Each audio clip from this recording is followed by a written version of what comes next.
Itu bagian dari spirit toh, tapi jangan disimpul jadi ajang gesekan begitu. Terima kasih. Yang saya hormati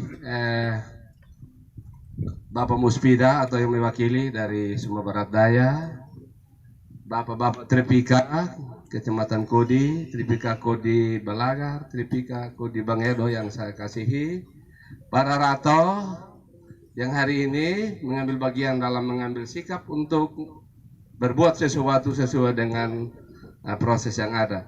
Jadi mestinya kegiatan hari ini merupakan kalender rutin. Kalender rutin wilayah budaya yang ada di wilayah Kodi.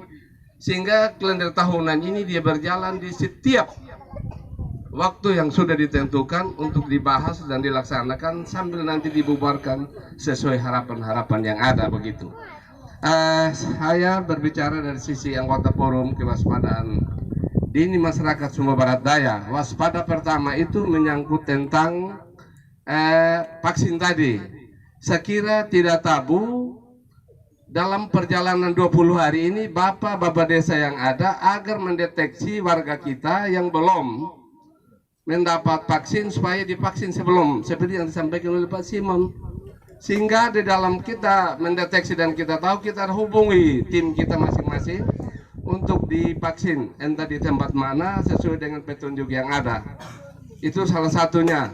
Juga ada ikutannya tidak hanya Pasola, tapi ada ikutannya pemberdayaan hak-hak sosialnya yang ada dalam bentuk bantuan langsung tunai sesuai petunjuk yang ada. Kalaupun oknum-oknum keluarga kita sebagai kakak yang berhak menerima, kalau sampai belum kedapatan pelayanan vaksin, maka untuk sementara haknya kita tampung dulu sambil dia menjalani, karena itu dana adalah dana penertiban menyangkut waspada kesehatan, sehingga tidak ada halnya yang menyatakan bahwa saya tidak mau begitu.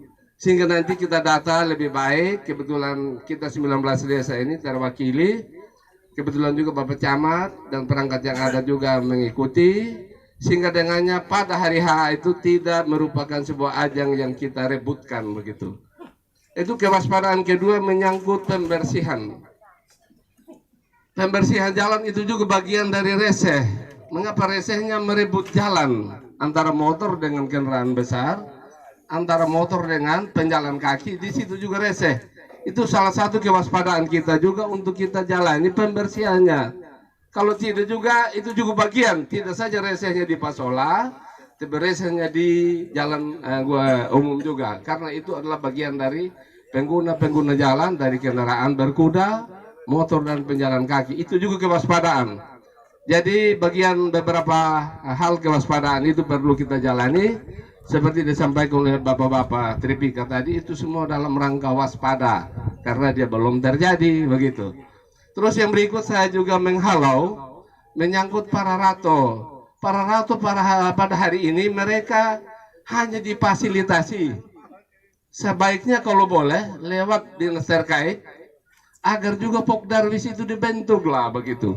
Sehingga Pokdarwis yang ada itu para rato punya kas begitu. Apabila satu saat daerah ini tidak lagi berpendapatan, maka para rato juga punya kas untuk menjalani proses ini begitu. Sehingga juga contoh yang diwakili oleh Kepala Dinas bersama Pak Bupati itu menyangkut sadar wisata pada dasarnya. Kalau boleh lewat kesempatan ini Pak Kabid, agar Pokdarwis juga dibentuk di kecamatan, dan khusus untuk Pokdarwis khusus para rato juga dibuatkan khusus, sehingga ada manajemen yang ada supaya mereka juga tidak hanya difasilitasi oleh dinas terkait, tapi mereka juga punya saldo kas sendiri, sehingga waktu mereka menjalankan proses tidak selalu bergantung dengan proses yang ada dari dinas terkait. Itu juga harapan kami, dan juga nanti mungkin ada himbauan-himbauan menyangkut desa-desa 19 desa pendukung Pasola, mungkin ada warning juga, barangkali juga kami punya kontribusi ada untuk mendukung. Kalau boleh bentuk dulu badan pengurus administrasi daripada rato, paling tidak KSB-nya, ketua, sekretaris dan bendaharanya, sehingga rato tidak selalu mengalami kesulitan dalam mereka menjalani ritual, proses ritual seperti yang ada ini. Jadi itu beberapa hal yang kami juga sempat simak, dan itu beberapa bagian dari kewaspadaan. Saya berbicara selaku dari bagian waspada. Waspada yang ada menyangkut Rato tadi, apabila nanti tidak lagi pariwisata memfasilitasi mau kemana dan yang bagaimana lagi mereka begitu. Jadi saya kira lewat kesempatan ini Pak Kabid bisa menyampaikan kepada Pak Kadis untuk menindaklanjuti dengan proses teknis yang bagaimana dalam proses yang ada ini. Jadi itu beberapa hal yang dapat saya sampaikan dalam rangka kewaspadaan untuk dan sebelum terjadinya sesuatu yang merugikan kita sekalian. Dan pada akhirnya saya ucapkan limpah terima kasih, selamat siang dan salam.